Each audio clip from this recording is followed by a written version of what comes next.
આજકાલ આશા થોડું ઓછું બોલતી. રાજને લાગતું કે કદાચ ઉંમરની અસર હશે. એક સાંજે છત પર બેઠા હતા. હવા પણ મસ્ત ઠંડી ઠંડી, પણ વાતાવરણમાં એક અજાણી ગરમી હતી. ખબર નહીં આશાને શું થઈ ગયું હતું. રાજે હસીને પૂછ્યું, શું થઈ ગયું છે તને? અગાઉની જેમ ખુશ નથી તું હવે? આશાએ થોડી વાર ચૂપ રહીને ધીમેથી અવાજ, ક્યાંક તો લાગે છે કે હવે તું પણ મને પહેલા જેટલો ટાઈમ નથી આપતો. દુનિયાના તમામ કામ વચ્ચે હું ક્યાંક ખોવાઈ ગઈ છું. ત્યાં વચ્ચેથી જ તેની દીકરી અનુશ્રી આવીને બોલે, સરપ્રાઈઝ!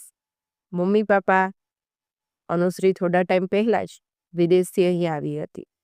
બધા જોડે નીચે ગયા અને ફ્રી થઈને જૂના આલ્બમ જોતા હતા. ફોટોઝ જોઈને વીતી ગયેલા વર્ષો યાદ કરતા હતા.